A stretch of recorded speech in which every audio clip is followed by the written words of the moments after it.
नमस्कार मित्रों। तो कैसे हैं आप? उम्मीद है आप सब बहुत अच्छे होंगे और आप लोगों की पढ़ाई बहुत अच्छे से चल रही होगी। तो आज का हमारा जो टॉपिक है वो क्लास 10 का चैप्टर 4 का एक अलग टॉपिक है जिसका नाम है एथिल अल्कोहल। ठीक, हम इसमें देखेंगे एथिल अल्कोहल क्या है, एथिल अल्कोहल की संरचना को देखेंगे। ठीक, फिर एथिल अल्कोहल को बनाने का मेथड देखेंगे, प्रिपरेशन, मेथड ऑफ प्रिपरेशन देखेंगे।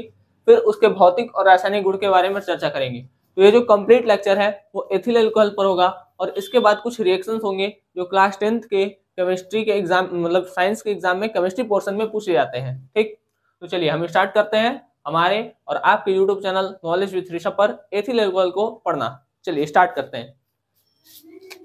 देखिए एथिल अल्कोहल, इसका अंग्रेजी में भी नाम यही है, एथाइल अल्कोहल।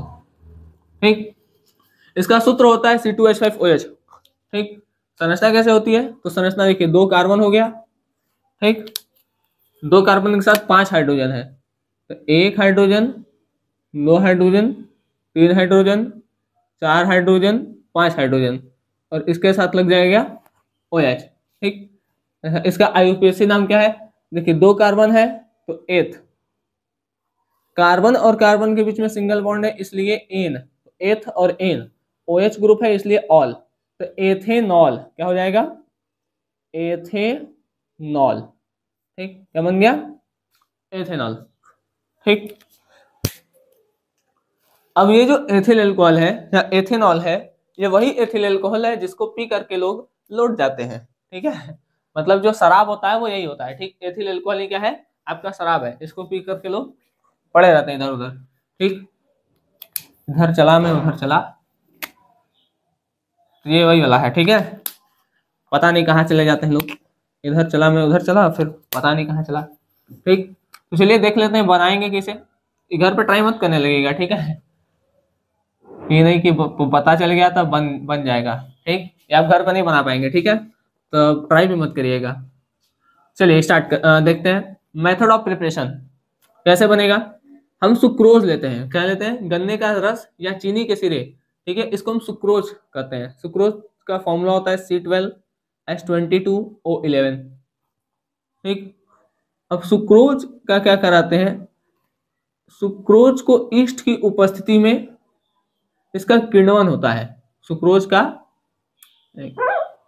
ईस्ट की उपस्थिति में इसका क्या होता है? किण्वन होता है। तो जब सुक्रोज जो होता है फर्मेंटेशन प्रोसेस से गुजरता है तो वो क्या बनाता है? C6H12O6, फिर बनाएगा C6H12O6। फॉर्मूला सेम होता है लेकिन एक होता है ग्लूकोज और एक होता है फ्रुक्टोज, एक ग्लूकोज और एक फ्रुक्टोज। ठीक, यह है हमारा सुक्रोज, ये हो गया सुक्रोज। तो सुक्रोज जो होता है वो किण्वन विधि के द्वारा ग्लूकोज और फ्रक्टोज में ब्रेक डाउन होता है। ठीक, एक हो गया ग्लूकोज, एक होता है फ्रक्टोज। इसके संरचना में अंतर होता है लेकिन इसका फॉर्मूला सेम होता है। ठीक, आगे आप मतलब जो 11th-12th में, ठीक है, जब जाएंगे तो उसमें इसकी संरचना क्यों देखेंगे तो आपको संरचना अलग दिखेगा। ठीक, अब इसके बाद ये क्या होगा? C6H12O6, इसका अपघटन होता है मतलब टूटता है और बनाता है C2H5OH प्लस CO2। ठीक, कार्बन डाइऑक्साइड।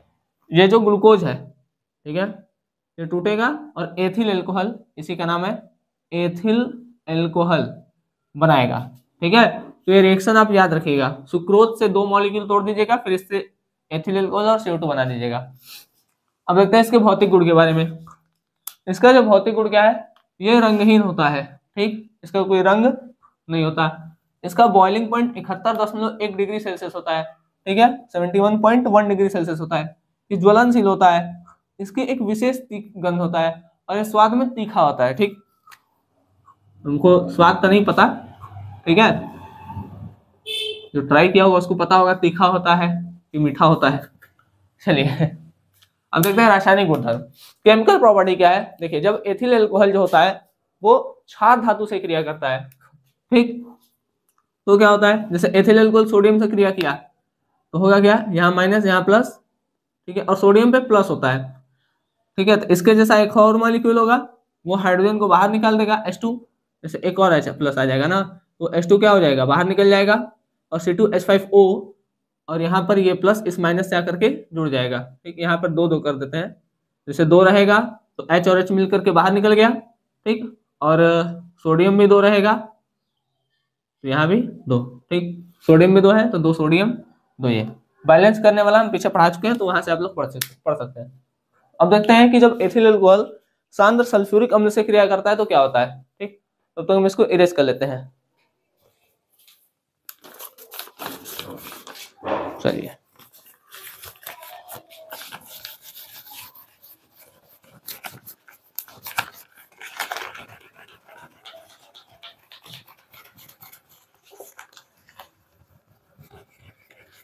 ये आपका रासायनिक गुणधर्म में ही रहेगा। ठीक है, हम इधर ही कर देते हैं।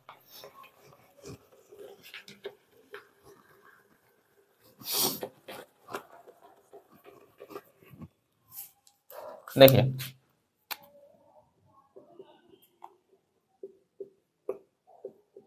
रासायनिक गुणधर्म, क्षार धातु के साथ क्रिया देख लिए। अब हमको दूसरा देखना है, सांद्र H2SO4 के साथ क्रिया। सुनिए, जब एथिल अल्कोहल जो होता है, एथिल अल्कोहल का संरचना यही रहेगा। ठीक, 1H 2H 3H 4H 5H। ठीक है, और इसके साथ में एक ठो H हो गया। अब इसके साथ में HHSO4, इसके साथ में क्या रहेगा, प्लस H2SO4। H2SO4 मतलब HHSO4। ठीक, अब सुनिए होगा क्या, ये ज्यादा ताकतवर है तो इलेक्ट्रॉन खींच लेगा, तो इसके पे माइनस और इसके पे प्लस, और यहां से इसके पे माइनस आएगा और HSO4 के ऊपर माइनस आएगा। ठीक, ये माइनस इस प्लस को निकाल देगा और बना देगा वाटर। ठीक है, और ये रिएक्शन आगे मतलब जुड़ जाएगा। देखिए C 1 2 3, फिर C 3 हाइड्रोजन, ऊपर 2 हाइड्रोजन, और यहाँ पे HSO4, ये जो माइनस है इस प्लस के पास आ जाएगा HSO4। ठीक है, HSO4। ये जो रिएक्शन है, ये रिएक्शन होगा आपका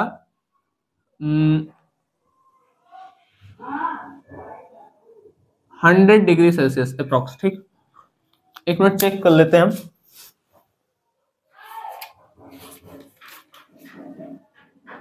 ठीक है, ये रिएक्शन 100 डिग्री सेल्सियस पर होगा। ठीक, अब ये जो रिएक्शन है, अब यहां पर जो इसका नाम है एथिल, इसका नाम है ethyl hydrogen sulphate, ethyl hydrogen sulphate. ठीक, अब ये जो रिएक्शन है HSO4, यहां से क्या हो गया, ये 160 से 170 डिग्री सेल्सियस पर इसको हीट करेंगे।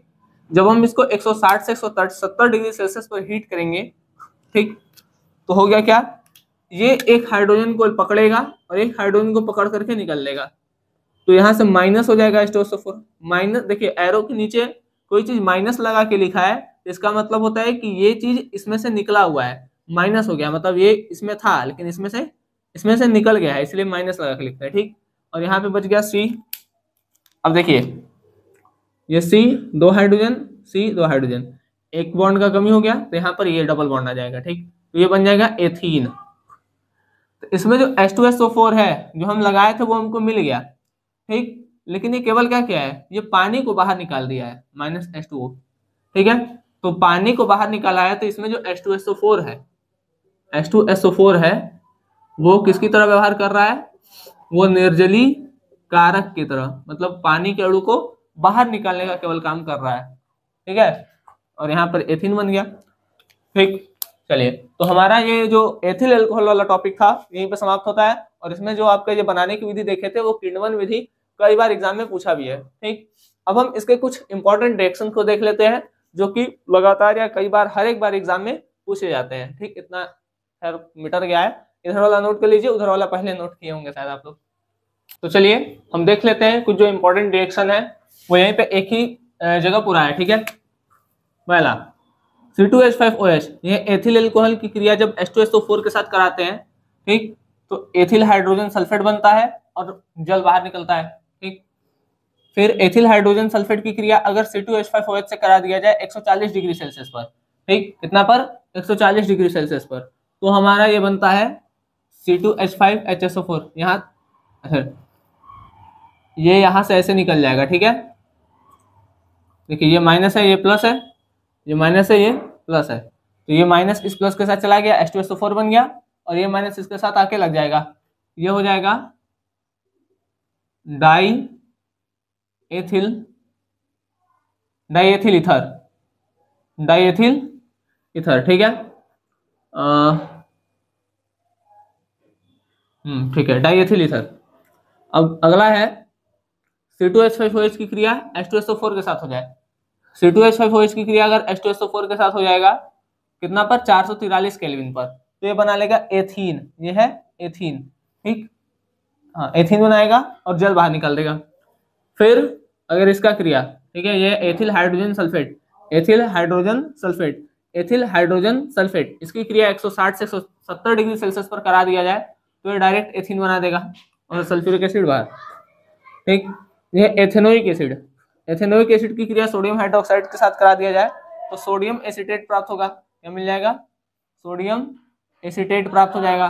ठीक, फिर एथेनोइक एसिड की क्रिया सोडियम हाइड्रोजन कार्बोनेट या सोडियम बाइकार्बोनेट, दोनों एक ही नाम है, से कराते हैं तब भी हमको क्या मिलेगा, सोडियम एसीटेट मिलेगा और जल और CO2 बाहर निकल जाएगा। फिर एथेनोइक एसिड की क्रिया सोडियम कार्बोनेट के साथ कराएंगे तब भी हमको सोडियम एसीटेट मिलेगा, जल और CO2 बाहर। ठीक, फिर एथेनोइक एसिड की क्रिया सल्फ्यूरिक एसिड के साथ करा देंगे तो हमको क्या मिल जाएगा, CH3COO, फिर O C2H5। ठीक, एथिल एथेनोएट, एथिल एथेनोएट ये प्राप्त हो जाएगा। फिर C2H5OH की क्रिया NaOH से करा देंगे तो सोडियम एथॉक्साइड मिलेगा, क्या मिल जाएगा, सोडियम एथॉक्साइड, C2H5ONa। फिर C2H5OH की क्रिया सोडियम कार्बोनेट के साथ कराएंगे तब भी हमको सोडियम एथॉक्साइड मिलेगा, और अगर एथिल एल्कोहल की क्रिया सोडियम बाइकार्बोनेट के साथ कराएंगे तब भी हमको सोडियम एथॉक्साइड मिलेगा। ठीक, ये जितना भी रिएक्शन है ये आपको याद नहीं करना पड़ेगा। ठीक है, 1 2 3 4 5 6 7 8 9 10 11, ये 11 रिएक्शन है, आपको 11 रिएक्शन क्या करना पड़ेगा, याद करना पड़ेगा। ठीक, आपका मतलब इस ये रिएक्शन जो है ये मोस्ट इंपॉर्टेंट है। ठीक है, इंपॉर्टेंट, मोस्ट इंपॉर्टेंट। ठीक है, VIP, very very most important है। ठीक, क्यों, क्योंकि ये एग्जाम में पूछता है, इसमें से कुछ ना कुछ आपको हर बार दे देगा कि जैसे मान लीजिए आपकी ऐसा क्वेश्चन दे दिया कि क्या होता है जब एथिल हाइड्रोजन सल्फेट की क्रिया 160 से एथिल हाइड्रोजन सल्फेट को 160 से 170 डिग्री सेल्सियस पर गर्म करते हैं तो क्या होता है, तो आप बताएंगे कि एथीन बनता है।